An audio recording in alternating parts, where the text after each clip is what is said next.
3월 25일 금요일 가정에서 드리는 새벽 예배에 오신 모든 성도님들을 주님의 이름으로 환영하고 축복합니다. 오늘도 이 한 예배와 기도 시간을 통해서 주님과 함께 동행하시고 오늘 하루를 넉넉히 승리하게 되시기를 주님의 이름으로 축원합니다. 이 시간 다 함께 새 찬송가 458장, 구찬송가 513장 너희 마음에 슬픔이 가득할 때를 음원 반주에 맞추어서 함께 찬양하겠습니다.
함께 기도하겠습니다. 오늘도 살아계셔서 역사하시고 졸지도 주무시지도 아니하시고 인류의 생사화복을 주관하시는 아버지 하나님께 이 시간 예배하며 나오게 하심을 인하여 감사드립니다. 하나님, 지금 이 시간에는 전쟁이 아직도 창궐하고 있고 많은 질병과 재난의 소식들이 끊이지 않고 있습니다. 많은 무고한 사람들이 죽어가고 또 많은 사람들이 삶의 의미를 잃어버린 채 방황하고 있는 이 시간입니다. 하나님, 그렇지만 우리를 예수 그리스도의 피값으로 구원해 주시고 주님의 자녀 삼아 주셔서 이렇게 주님의 교회 안에 우리를 묶어 주시고 또 형제 자매로 한 가족으로 만들어 주신 주님께 감사를 드립니다. 우리를 이렇게 주님의 자녀로 불러 주신 것은 아직도 헤매고 죽어가는 영혼들을 향하여 전도하고 선교하고 기도하라고 우리를 불러주신 줄 믿습니다. 하나님, 우리 교회가 이 시대 사명을 계속적으로 잊지 않고 주의 사명 끝까지 감당할 수 있도록 붙잡아 주셔서 말씀 충만, 성령 충만한 교회가 되게 하시고 또 하나님의 능력으로 충만하여 주셔서 어둠으로 가득 찬 세상 속에서 빛과 소금의 역할을 감당할 수 있는 우리 교회가 되도록 우리 교회를 사용하시고 우리 성도님들을 사용하여 주시기를 간절히 기도드립니다. 하나님, 오늘 저녁부터는 또 우리 말씀 집회가 있습니다. 우리가 은혜를 사모합니다. 강사님이신 우리 권주 목사님 붙잡아 주셔서 성령으로 충만하게 하시고 그를 통하여 주시는 말씀을 성령께서 우리 교회에게 주시는 말씀으로 우리가 받을 수 있도록 우리의 마음 문을 준비시켜 주시옵시고 열어주시고 온전히 그 말씀이 우리 심령 가운데 심기어 주어서 30배, 60배, 100배의 결실을 맺을 수 있는 귀한 말씀 집회의 시간이 될 수 있도록 인도해 주셔서 말씀 집회가 끝나는 주일까지 성령 충만한 역사가 우리 교회 가운데 일어나게 하시고 또 우리 모두가 기도로 준비하며 또 아멘으로 말씀을 받아들이고 놀라운 역사가 우리 교인 가운데 넘치도록 은혜 내려주시기를 간절히 원합니다.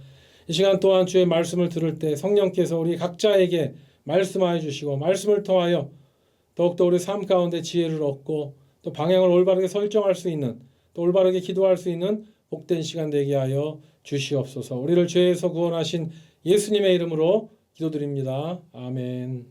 오늘 말씀은 누가복음 23장 26절에서 32절까지 말씀입니다.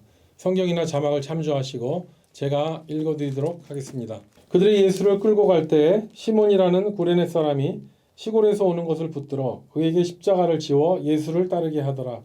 또 백성과 및 그를 위하여 가슴을 치며 슬피 우는 여자의 큰 무리가 따라오는지라. 예수께서 돌이켜 그들을 향하여 이르시되 예루살렘의 딸들아 나를 위하여 울지 말고 너희와 너희 자녀를 위하여 울라. 보라 날이 이르면 사람이 말하기를 잉태하지 못하는 이와 해산하지 못한 배와 먹이지 못한 젖이 복이 있다 하리라. 그때 사람들이 산을 대하여 우리 위에 무너지라 하며 작은 산을 대하여 우리를 덮으라 하리라. 푸른 나무에도 이같이 하거든 마른 나무에는 어떻게 되리요 하시니라. 또 다른 두 행악자도 사형을 받게 되어 예수와 함께 끌려가니라. 아멘. 이 말씀은 하나님의 말씀입니다. 우리는 요즘 렌트라고 부르는 사순절 기간을 하루하루 보내고 있습니다. 다음 달 4월 17일이 부활주일인데 그날을 기다리면서 하루하루 경건하게 준비하며 보내는 시간입니다. 이것은 기독교의 오랜 전승이죠. 이 기간에 우리는 십자가의 그 의미를 생각하고요. 자기 절제를 통해서 회개와 또 금식을 통해서 더 주님 앞에 경건한 시간을 보내는 그런 시간들입니다. 그래서 오늘 본문이 사순절을 보내는 우리들에게 묵상을 위하여 좋은 도움이 되는 말씀이 되는 것 같습니다.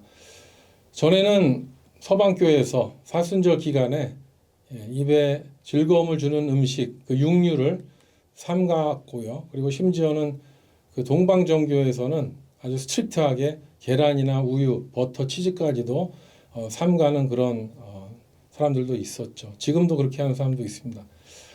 우리 집에 셋째 놈이 저한테 며칠 전에 물어보더라고요. 아빠가 목사님인데 지금 렌트 기간에 무엇을 금하고 있느냐고 물어보더라고요.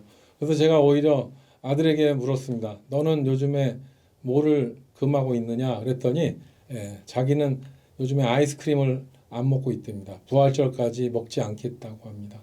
자기가 좋아하는 것 한 가지를 금하면서 경건의 훈련을 하겠다는 그것이 참 기특해서 잘해보라고 격려해 줬습니다. 그런데 그 아들에 비해서 제 자신을 보니까 제가 오히려 더 이렇게 부끄럽더라고요. 그렇게 좋아하는 음식을 이렇게 금하면서 이렇게 경건의 훈련을 하려는 그런 모습을 볼 때 참 좋았는데요. 참 이렇게 목사로서 이렇게 살아가다 보면은 이렇게 부차한 변명은 아니지만 어디 가든지 어떤 음식을 주든지 거절하지 않고 잘 먹겠다는 그런 의지를 갖고 있다 보니까 목사가 아니라 먹사가 돼버려 갖고요. 그래서 때로는 그렇게 된 이유는 있습니다. 단기 선교 가서 현지인들이 전도하는데 그렇게 우리를 환대하는 마음으로 난생 처음 보는 음식을 이렇게 주었을 때 그것을 먹으니까는 상대방의 마음이 열리고 이런 걸 좀 봤기 때문에 그렇게 했던 것 같습니다. 어쨌든 그것을 대단하게 여겼던 것 같은데 그게 아니라 반대로 내가 좋아하는 것을 십자가의 고난을 묵상하면서 삼가할 수 있는 것은 참 성숙하고 아름다운 성도의 모습이 되는 것 같습니다. 요즘 들어서 더 그게 좀 이렇게 실감이 납니다. 아직도 우리 우크라이나에는 추위가 가시지 않았고요. 그런 가운데서 정말 이렇게 참혹한 소식을 들으면은요, 우리가 하루하루 한 끼를 따뜻한 음식을 먹는 것이 그분들 생각할 때 너무 과분하고 미안할 정도로 정말 상대적으로 전쟁에 이제 처해 있는 사람들이 얼마나 안타까운가를 생각을 합니다. 지금 계속 뉴스가 들려옵니다만 폭격을 통해서 죽음을 당하고 또 심지어 러시아 군인들도 그 어린 군병들이 그 낯선 땅에서 이렇게 죽어가는 것, 지도자를 잘못 만나서 그렇게 의미 없는 전쟁을 하고 있는 이것이 정말 안타깝고 렌트 기간에 정말 많이 기도가 되는 부분이 아닐 수가 없습니다. 오늘 본문 28절 후반부에 보면 너희 자녀를 울라는 말이 나오는데요. 저는 이 말씀이 나올 때 제가 우크라이나의 청년 집회를 다녀올 때 그 생각이 나면서 우크라이나 자녀를 울라라는 그런 메시지가 저에게는 개인적으로 이렇게 들려졌습니다. 저희 부모님은 또 러시아 선교사로서 거기 그 땅에서 15년 이상 섬기시고 은퇴하셔서 지금 미국에 살고 계시지만 계속 러시아를 위해 기도하고 계십니다. 그 나라가 정말 지도자가 제대로 쓰고 또 전쟁을 그치고 전쟁을 일으키는 나라가 아니라 평화의 나라가 돼야 되는데 그래서 좀 안타깝게 그 두 나라를 위해서 계속 기도하고 있습니다. 오늘 본문에 보면은 십자가의 그 고난에 대한 그런 묘사가 나와 있는데요. 이 내용은 구약의 이사야서 53장 9절에도 나와 있습니다. 거기 보면은 그는 강포를 행하지 아니하였고 그 입에 거짓이 없었으나 그의 무덤이 악인들과 함께 있었으며 그가 죽은 후에 부자와 함께 있었도다. 이렇게 예수님께서 십자가에 죽으시고 받으실 순환과 죽음에 대한 예언의 말씀이 이사야서에 나오고 있는데요. 너무나 오늘 성경에 정확하게 그것이 성취되고 있는 걸 볼 수가 있습니다. 오늘 말씀에 보면 죽은 후에 부자와 함께 있었도다라는 그 말씀대로 예수님이 죽으신 다음에 어떻게 됩니까? 제자이면서 부자였던 아리마대 사람 요셉이 빌라도에게 갑니다. 그리고 예수의 시신을 달라고 해서 그들의 장례법대로 향품과 세마포로 시신을 싸서 사람들을 장사한 일이 없었던 새 무덤에 예수님을 모시는 것으로서 그 예언이 성취되는 걸 알 수가 있습니다.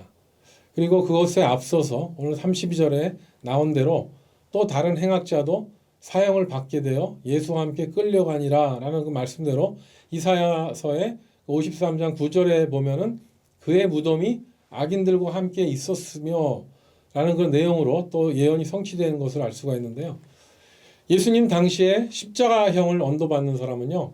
그 십자가가 자기의 무덤이라고 생각했을 정도로 너무 소망이 없는 그런 죽음의 자리였습니다. 그 당시에 십자가는요. 그야말로 치욕스럽고 정말 혐오스러운 사형 방법으로서 그 악랄한 정말 그런 방법이었는데요. 먼저 사형수를 발가 벗기우고 나무에 매달아서 온갖 수치와 고통과 그 죽음의 공포를 느끼게 하고 또 피를 흘리면서 고통 가운데 서서히 죽게 하는 그리고 이 사형을 집행한 다음에 대부분의 경우는 그 시신을 그냥 나무에 달아놓게 했다고 합니다. 그러니까 이렇게 너무 처참하게 죽음을 당한 그 시신을 유가족들이 수습하기가 어려웠고요. 그것 때문에 새들과 짐승이 와서 그 시체를 뜯어먹고 하는 경우가 많았다고 합니다. 그것도 부족해서 처형된 다음에는 매장까지 거절되는 경우가 많아서 그냥 길거리나 언덕에 버려지고 또 짐승들이 먹게 되는 그런 경우가 허다했다고 합니다. 그래서 유대인들은 십자가형을 받으면 인간이 받을 수 있는 최고의 저주를 받은 것이다. 이렇게 믿었던 것 같습니다. 그래서 십자가형을 당한 사람들은 그 십자가가 무덤이라고 생각했을 것 같아요. 그래서 그 이사야서의 예언대로 예수님은 다른 행악자들, 살인자들과 함께 십자가에 달려 죽으심으로써 이사야서의 예언이 구체적으로 이루어졌는데 더욱이나 또 아리마대 사람 요셉에 의해서 부자들의 무덤에 옮겨지는 것이 이것을 통해서 말씀이 완벽하게 성취된 것입니다. 예수님이 살인자, 강도 같은 그런 행악자들과 함께 아무 죄도 없는데 그 십자가에 달려 죽으신 그 이유가 우리를 연결할 수 있는 가장 중요한 그 고리가 되는 것입니다. 예수님을 만난 사람들은 그 죄가 바로 나의 죄 때문에 그런 것임을 알게 됩니다. 그렇기 때문에 그 사실을 아는 것이야말로 내가 내 죄 때문에 예수님이 십자가에 달려 죽으셨다는 그 사실을 아는 것이 하나님께서 인간에게 주신 가장 큰 은혜라는 것을, 그리고 내가 죄인이라는 것을 아는 것이 인생 가운데서 가장 큰 축복이라는 것을 분명히 우리는 알 수가 있다는 것입니다. 그런데 이 사실을 아직도 모르는 사람들이 얼마나 많습니까? 정말 안타까울 뿐입니다. 아직도 전쟁과 재난과 이런 소문 가운데서 재물과 쾌락을 추구하고 헛된 인생의 의미를 쫓아가는 사람들이 아직도 많은 것이 정말 안타까울 뿐입니다. 아까 말씀드렸지만 오늘 28절에 예수님께서 돌이켜 그들을 향하여 이르시되 예루살렘의 딸들아 나를 위하여 울지 말고 너희와 너희 자녀를 위하여 울라 라는 말씀에서 특별히 너희 자녀를 울라 라는 이 말씀이 설교를 준비할 때 제 마음속에 가장 크게 다가왔습니다. 이 말씀의 상황은 물론 지금 예수님이 로마 병정들에게 끌려가면서 채찍에 맞아 피를 흘리시고 그런 가운데 그것을 보던 여인들이 가슴을 치고 슬피 울면서 이렇게 따라오던 그런 무리들을 향해서 예수님이 하신 말씀이 바로 이 부분입니다. 그래서 이 모습을 볼 때는 이 딸들에게 너희 자녀를 위하여 울라라고 했을 때는 예수님이 자기 걱정을 안 하고 그리고 오히려 다른 사람들을 걱정하는 이런 상황이 있을 수 있겠느냐라고 생각할 수 있겠습니다만 지금 상황 가운데 오늘 좀 특이한 것은 그 십자가를 지고 가는 예수님 곁에 시골에서 갓 올라와서 뭣도 모르고 있는 그 구레네 사람이 서 있을 때 로마 병정이 그를 데려다가 예수님이 자꾸 쓰러지시니까 그로 하여금 십자가를 다시 지게 합니다. 그래서 이제 그 상황 가운데 또 따라오고 울며 오는 여인들에게 지금 이 말씀을 하신 것이죠. 그런데 이 말씀은 뭡니까? 너희 자녀를 위하여 울라는 것은 지금 예수님이 그 여인들을 볼 때, 예루살렘 거민들을 볼 때 이제 다가올 엄청난 환난과 사륙이 예수님 눈앞에 보이시기 때문에 그렇게 말씀하신 것입니다. 그래서 예수님 자신을 위해서 울지 말고 예루살렘의 환난과 그들의 자녀들을 위해서 울라고 말씀하신 것입니다. 실제적으로 주후 70년에 로마의 타이투스 장군이 이 예루살렘을 함락할 때 이 예루살렘의 그 처참함은 이루 말할 수가 없었습니다. 로마의 역사가 요세푸스가 그 당시의 상황을 상세하게 기록했는데 설교를 위해서 좀 그 역사를 찾아보니까 정말 입에 담을 수 없는 끔찍하고 처절한 내용들이 너무 많이 나온 것을 볼 수가 있습니다. 그러니까 예수님이 그들을 향해서 너희 자녀를 위해서 울라는 말씀이 이 말씀이 정말 맞는 말씀이더라고요. 예루살렘에 사는 사람들이 로마 군인에게 항전을 하겠다고 그렇게 싸움을 시작했을 때 첫 번째 외벽성이 무너지고 또 두 번째 성에 함락당해지고 그러면서 점점 성전 안에 모든 남녀노소들은 도륙을 당하고 또 식량에 이제 성 안의 식량들이 떨어져서 이제 나중에는 어떻게 됩니까? 정말 메인 그 성도 무너지고 도망간 그런 이스라엘 백성들이 마사다 요새에 올라가게 되는데 그곳에서 최후의 항전을 벌이고 차라리 그들이 이방인인 로마인들에게 죽느니 차라리 제비를 뽑아서 서로 죽이고 마지막 사람이 자결하자 이렇게 합니다. 그래서 실질적으로 그것을 실행하게 되죠. 또 거기서 죽지 않고 사로잡힌 유대인들은 로마군들에 의해서 강제로 노예로 끌려가서 온갖 수모를 당하게 되고요. 그리고 예루살렘에 있는 그 성전은 다 불태워져 버리는, 그리고 모든 성기구들은 다 수탈을 당하게 되는 그런 수치의 역사들이 고스란히 기록된 것을 보면 이 성경의 예언, 예수님의 그 예언이 정말 얼마나 정확하게 이루어졌는가를 다시 한번 보게 됩니다. 그래서 여기에서 너희 자녀를 위하여 울라 라는 이 말씀을 묵상하면 할수록 제 마음속에 여러 가지 생각이 떠올랐습니다. 저도 세 자녀를 둔 부모로서 정말 아이들의 삶을 생각해 보면은요, 때로는 눈물이 나오지 않을 수가 없습니다.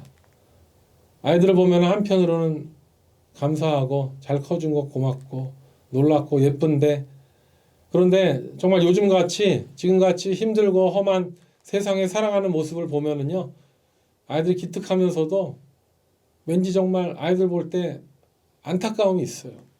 애틋한 마음이 생깁니다. 그래서 정말 자녀들을 위해서 때로는 이렇게 막 기도를 하면은 이렇게 눈물이 나올 때가 있는데요. 애들이 어릴 때는 어떻습니까?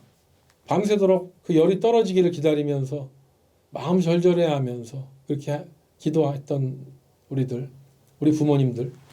그리고 또 애들이 공부할 때는 그 힘들게 공부하는 것이 너무나 불쌍해서, 그리고 막 노력하는데 또 이렇게 참 그 애들 공부하는 그 자체가 쉽지 않잖아요. 그런 거 볼 때 마음의 안타까움. 그리고 또 공부를 마치고 이제 잘 졸업했는데 또 직장 생활하게 되면 그 힘든 경쟁 사회에 들어가서 애를 쓰는 모습을 보면 그 애들이 또 불쌍해서 기도하게 되고, 또 애들이 커서 정년기가 되면은 배필이 아직 없을 때 그 애들 생각하면 또 애들 불쌍해서 마음이 절절해지고, 또 결혼하면 그 자식 새끼들을 또 먹여 살려야 되니까 또 애쓰는 모습이 불쌍하고, 제가 뭐 거기까지 경험은 안 했습니다만, 우리 성도님들이 기도 제목 나누는 기도 제목이 다 똑같습니다. 부모의 마음은 자녀를 위해서 계속 울 수밖에 없는 존재인 것 같습니다. 나는 뭐 자녀를 생각할 때 눈물 한 방울도 안 난다 하는 분도 계시겠지만, 여러분들을 낳아주신 부모님이 여러분을 생각할 때 그랬을지도 모르고요. 또 지금은 눈물 한 방울도 안 나는 것 같지만, 또 우리 인생 가운데 또 어떤 일이 일어날지 모르는 것이 우리 인생이기 때문에 자녀를 위한 이 눈물은 결코 완전히 말할 수 없는 눈물인 것 같습니다. 성경에 보면 예수님께서도 우셨습니다. 예수님은 성경에 대략 3번 우셨다는 기록이 나와 있는데요. 그 첫 번째 기록은 베다니의 나사로가 죽었을 때 그의 동생 마리아와 그의 친구들이 우는 모습을 보시고 우신 것이 첫 번째입니다. 그리고 두 번째 우신 것은 예수님이 예루살렘에 들어오실 때 예루살렘의 멸망을 미리 내다보시고 눈물을 흘리셨던 것입니다. 그리고 세 번째 우신 것은 겟세마네 동산에서 기도하시면서 우신 것인데, 정말 이 3번의 눈물의 의미를 생각하면은요, 우리는 정말 그 눈물의 귀한 의미를 다시 한번 생각하지 않을 수가 없습니다. 첫 번째로 베다니에서 나사로를 위하여 예수님이 흘리신 그 눈물은요, 이것은 정말 사랑하는 사람들을 위하여 흘리신 그런 연민의 눈물입니다. 형제와 가족을 잃고 그 황망한 가운데 빠져 있고 그 슬픔 가운데 있는 유가족을 보시고 예수님도 그 아픔을 함께 느끼기 때문에 흘리시는 그 연민의 눈물, 그 예수님이 바로 우리를 구원하신 살아계신 하나님이시라는 사실이 얼마나 감사한지 모르겠습니다. 정말 참 인간이시고 참 하나님이신 예수님께서 우리의 모든 성정을 아시고 우리의 아픔을 아시고 함께 눈물을 흘려주시는 그 예수님을 우리의 구주로 모셨다는 사실에 다시 한번 감사를 드립니다. 두 번째로 예수님께서는 예루살렘을 바라보시면서 우셨습니다. 그때는요, 예수님은 정말 이제 망하게 될 인류를 보고 그 예루살렘의 그런 거민들을 보고 안타까운 마음으로 눈물을 흘리셨습니다. 인간은 인간의 죄 때문에 망할 수밖에 없는 그런 역사를 가지고 있는데요. 그런데 그렇게 자기의 죄 때문에 멸망당할 인류를 보고서도 예수님은 그것이 너무 안타까워서 그걸 보고 우시는 걸 볼 때 예수님은 정말 우리 메시아가 맞습니다. 우리 인류가 죄로 망하는 것을 원치 않으시는 분이십니다. 그 예루살렘이 망할 걸 보고 우셨잖아요. 그런 예수님을 또 우리 메시아로 모신 것이 얼마나 감사한지 모르겠습니다. 세 번째로 예수님께서는요, 겟세마네에서 우셨는데요. 여기서 오신 것은요, 사명을 감당하기 위해서 울면서 기도하신 것입니다. 이제 그 무서운 십자가를 지고 죽기까지 사명을 감당해야 되는데 아버지 하나님께 이 마지막 이 관문을 잘 통과할 수 있게 해달라고 하나님 앞에 눈물로 기도할 때 그 정말 그 땀과 그 눈물이 변하여서 정말 핏방울이 되었던 그런 기록을 보지 않습니까? 그래서 예수님께서 겟세마네에서 흘리신 그 땀과 눈물은 결국 우리 인류를 구원하신 보배 피가 되셨습니다. 사랑하는 성도 여러분, 우리는 요즘 무엇 때문에 울고 있습니까? 여러분의 자녀들을 위하여 울고 계십니까? 우리는 우리 어머님들을 생각하면은 마음이 떨리고 눈가에 눈물이 스며 나오지 않을 수가 없습니다. 어머님들은 다 그런 것 같습니다. 저는 작년에 제 어머님이 소천하신 거가 아직도 믿겨지지 않는데 가끔 생각나면 가슴이 먹먹해집니다.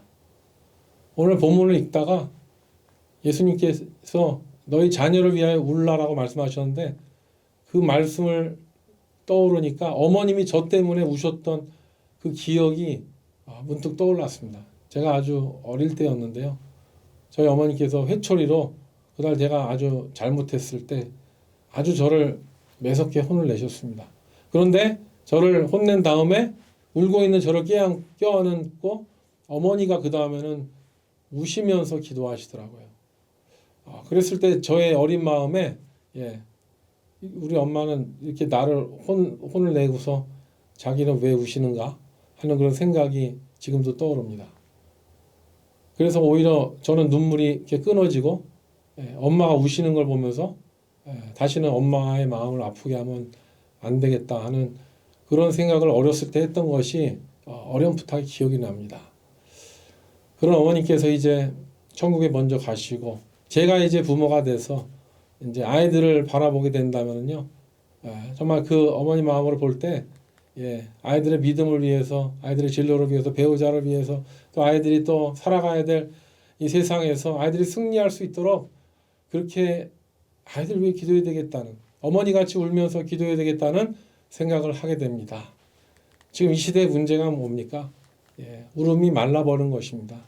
울 기력이 없어진 것입니다. 예수님은요, 울 때는 우셨습니다. 기도할 때 울음이 필요하면 또 기도하시면서 울시기도 하셨는데 우리도 정말 예수님 같이 우리 자녀를 위하여 울게 되시기를 주님의 이름으로 축원합니다. 왜 우리가 안 웁니까? 내가 뭐 아쉬운 거 하나도 없고 내가 잘났고 내가 잘못한 것이 하나도 없다고 생각하면 울 일이 없습니다. 그렇지만 내가 하나님 앞에 하나님 저는 정말 부족합니다. 제가 정말 죄인입니다. 주님의 도우심 없이는 정말 다 하루 살 수 없습니다. 이렇게 고백하고 하나님 나를 불쌍히 여겨 주시옵소서 라고 이렇게 기도한다면요, 우리는 눈물이 다시 나옵니다. 그리고 그 눈물은 우리의 영혼을 정화시킬 것입니다. 그리고 그 눈물은 하나님을 감동시킬 것이고 그 눈물은 우리 배우자를 변화시키고 자녀를 변화시키고 성도를 변화시키고 더 나아가서는 세상을 변화시키게 될 줄 믿습니다. 여러분, 우리 울면서 기도합시다. 오늘 저녁 때 우리가 말씀 집회가 시작이 되는데 정말 우리가 하나님 앞에 또 세상 앞에 자녀들 앞에 성도들 앞에 정말 그동안 기도하지 않았던 것을 죄를 회개하면서 울면서 기도해야 될 것 같습니다. 그리고 정말 말씀 중심으로 산다고 하면서도 자꾸 넘어지고 유혹에 빠지고 했었던 것을 회개하면서 기도해야 될 것 같습니다. 우리 자녀를 위하여 또 기도하고 또 교회를 위해 기도하고 우크라이나를 위해 기도하고 러시아를 위해 기도하고 온 세상에 아직도 믿지 않는 그 영혼들을 위하여 우리가 울면서 기도할 때 하나님께서는 그 기도를 받으시고 영혼들을 구원하시고 또 우리의 삶 가운데 그리스도의 은혜로 충만하게 하셔서 제자의 사명을 감당하게 하실 줄 믿습니다. 그렇게 살게 되는 저와 여러분 되시기를 주님의 이름으로 축원합니다. 함께 기도하겠습니다. 하나님 아버지, 우리의 눈물이 메말랐습니다. 우리를 용서해 주시옵소서. 우리가 너무나 안일했기 때문에 우리의 눈물이 메말랐고 우리가 너무나 게을렀기 때문에 주님 앞에 통곡하지 않았습니다.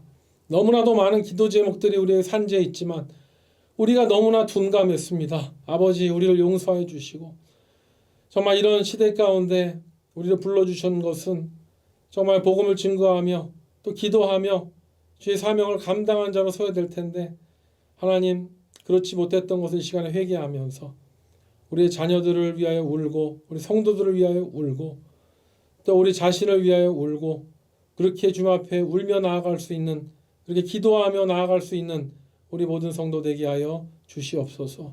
하나님, 우리에게 그때그때 말씀을 허락하여 주시고 그 말씀에 순종해서 나아갈 수 있도록 우리에게 위로부터 난 지혜가 끊이지 않게 하시고 성령께서 우리의 길을 온전하게 인도하셔서 우리가 올바른 길을 갈 수 있는 복된 하루 되게 하여 주시옵소서. 이번 모든 말씀 집회를 주님께 올려드립니다. 이번 집회를 통하여 큰 은혜 받게 하시고 주의 은혜로 충만케 하여 주시옵소서. 예수님의 이름으로 기도드립니다. 아멘. 예, 이제 각자 기도하는 시간입니다. 오늘도 승리하시기 바랍니다. 화이팅입니다.